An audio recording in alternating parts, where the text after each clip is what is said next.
Le choix de l'homme nouveau se fait lors d'une initiation dans laquelle la personne devient consciente de son engagement. Avant cette initiation, il n'y a pas de mécanisme pour être cherché et il est difficile de savoir si l'on a déjà fait ce choix. L'initiation est une forme de baptême qui se fait avec le soutien énergétique d'une autre personne.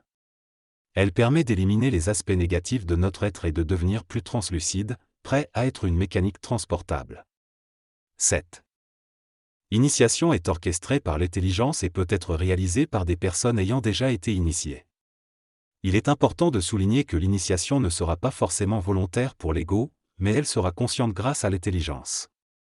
Dans ce texte, l'auteur parle de l'importance de l'intelligence dans l'initiation des individus. Il explique que la mémoire doit être utilisée avec modération afin de ne pas transformer les initiations en expériences astrales plutôt que solaires.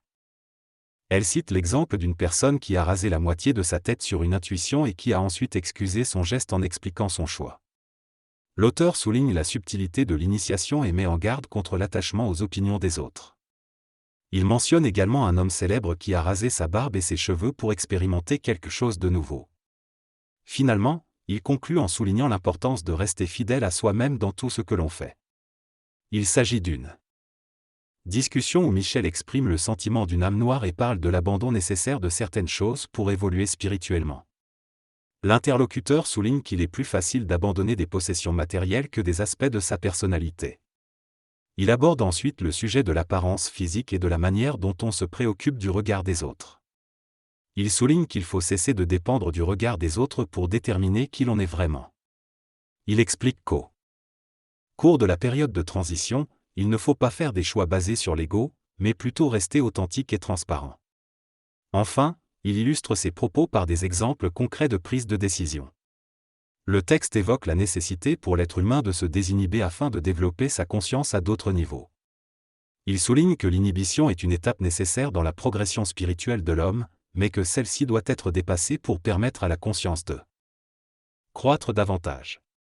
L'auteur explique que l'humain a commencé par vivre sans conscience physique, puis des inhibitions sont apparues progressivement face à la mort et à la sexualité.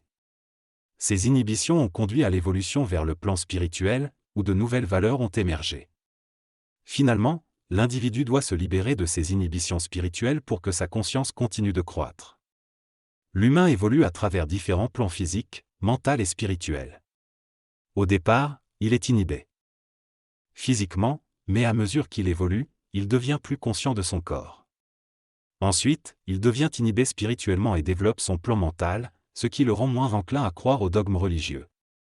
Certains individus ont toutefois pris conscience de leur état et ont cherché à se libérer avant l'heure. Ils ont ainsi cherché la libération sexuelle, matérielle et spirituelle, remettant en question les valeurs traditionnelles. Les scientifiques, quant à eux, doivent continuer à développer leur schéma mental afin d'atteindre des contacts supramentaux et ne peuvent pas se permettre une libération complète. L'intelligence doit également être libérée progressivement pour atteindre un résultat similaire en apparence. La conscience crée l'inhibition, alors que l'intelligence permet la désinhibition et la compréhension sans jugement. L'humanité a souvent refusé d'accepter les nouvelles connaissances, les considérant comme maléfiques, afin de maintenir une structure stable et éviter la dispersion de l'énergie évolutive. Cependant, il est essentiel de continuer à évoluer et à conscientiser pour atteindre de nouveaux niveaux d'énergie et de compréhension. Il y a encore des parties des individus qui sont soumises aux mécanismes archaïques, mais la majorité est en train de se conscientiser. Ceux qui se conscientisent doivent travailler sur leur inhibition, afin de découvrir la laideur qui les habite à 100%. Cela peut créer une multiplication des inhibitions, car une fois que nous découvrons notre laideur, nous la voyons chez les autres et nous nous inhibons pour ne pas le reconnaître. Il arrive un moment où nous devons abandonner ces structures de conscientisation pour entamer une véritable libération. Il est important de continuer à voir et à se désinhiber, afin de changer nos comportements et notre impact sur la planète. Cette conscience et ce désir de changement peuvent être perçus par d'autres entités, qui viennent influencer notre évolution vers un nouvel être humain. L'initiation est une réalité pratique, qui se déroule dans tous les corps de l'être, physique, émotionnel, mental, spirituel. Pour être initié, il faut être préparé et ouvert à cet enseignement. En résumé, la personne souligne que le fait d'être proche ne limite pas nécessairement les possibilités. Chaque fois qu'un individu passe, n'importe quel être conscient dans son environnement peut passer à son tour. Il insiste sur l'idée que cela ne s'agit pas de suivre quelqu'un, mais plutôt de reconnaître l'intelligence chez l'autre. Il mentionne également qu'il y a quelques individus dans la salle qui sont prêts à être initiés, car ils ont développé une certaine intelligence et ont réchauffé leur être intérieur. Il insiste sur le fait que l'intelligence chez un humain n'est pas supérieure à celle d'un autre, et que certaines personnes peuvent être désillusionnées en croyant que les chefs ont une intelligence supérieure. L'ego reste un ego, peu importe l'intelligence en son sein. Tout d'abord, la personne déclare que l'ego est la source du problème. Elle explique qu'en parlant à l'ego, on réalise qu'il est présent mais qu'il n'est pas tout. Elle mentionne que l'énergie est importante et qu'elle se cumule petit à petit jusqu'à ce que la personne change. Elle souligne que le jugement est une perte d'énergie et que les humains doivent apprendre à se connecter à leur intuition pour trouver des réponses. Elle évoque le fait que certaines personnes peuvent être récupérées après leur mort et se réincarner dans d'autres corps.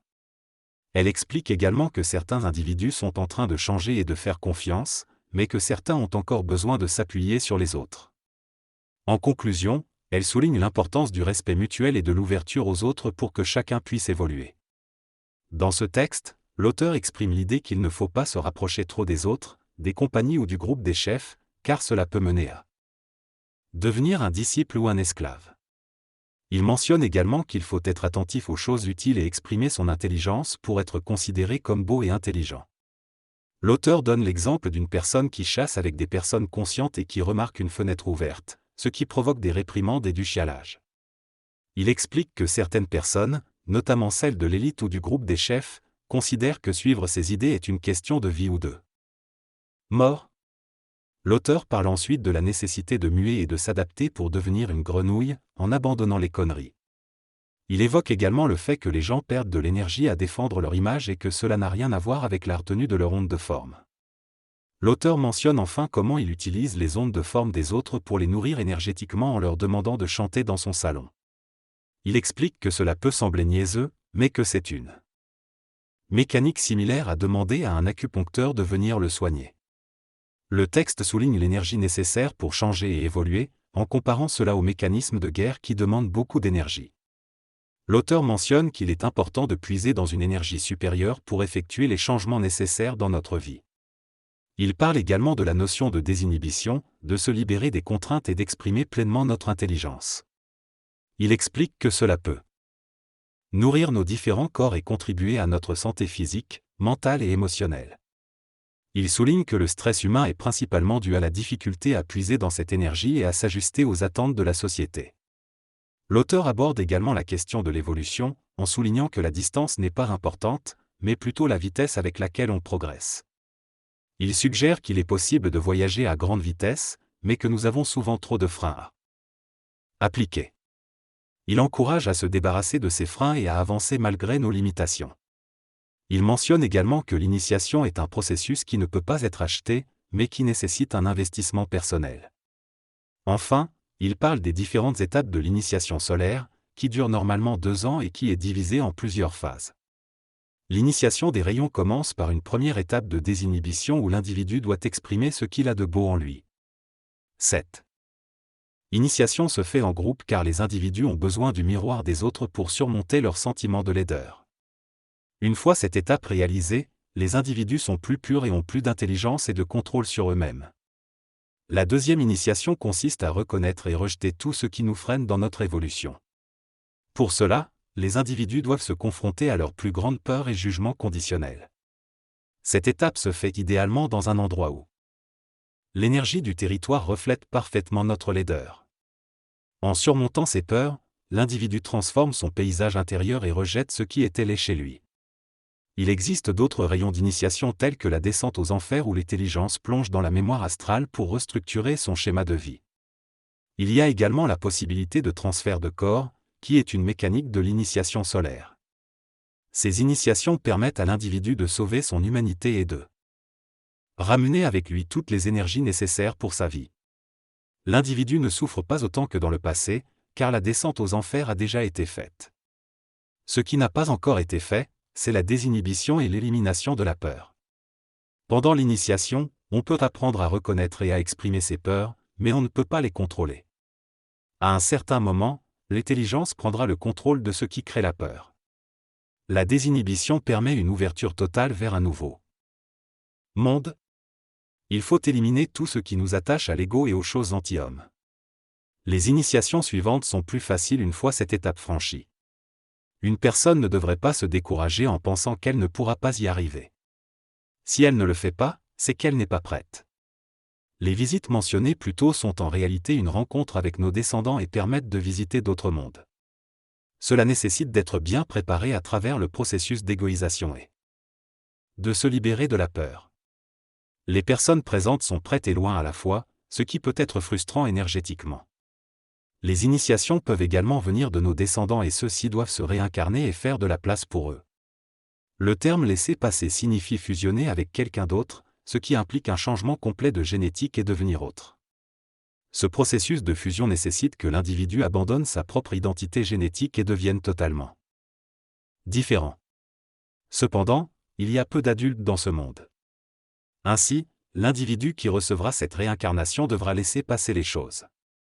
Il est important de souligner que cela ne relève pas de la manipulation, mais d'un processus naturel. Cependant, il peut y avoir une forme de lutte lors de cette transition. Malgré cela, il semble que beaucoup de personnes attendent depuis longtemps ce moment. Le concept de prêt ou pas prêt n'a pas vraiment d'importance, car lorsque le temps sera venu, ces individus passeront quoi qu'il arrive. Certaines personnes ont déjà pris des décisions et se sont engagées dans ce processus de transition, tandis que d'autres ont fait le choix de rester. Ces choix peuvent sembler contre-intuitifs du point de vue karmique. Effectuer un tel choix nécessite une volonté directe et consciente, plutôt que d'être manipulé. Les individus doivent faire un choix par eux-mêmes, basé sur leur propre conscience et intelligence, pour suivre ce processus de transition. Il s'agit d'un choix intelligent, fondé sur la diligence et la volonté, plutôt que d'être influencé par l'énergie extérieure. Ce choix est indépendant des circonstances de santé ou de l'énergie. Il s'agit d'un choix profondément personnel et intérieur. Dans ce processus de transition vers un nouvel être, l'expression de la volonté joue un rôle important. Cela nécessite de faire le choix d'exprimer cette volonté à travers des actions concrètes et non par des dialogues. Ce choix est souvent difficile et peut entraîner des souffrances intérieures, mais il est essentiel pour la transformation et la transition vers cet être nouveau.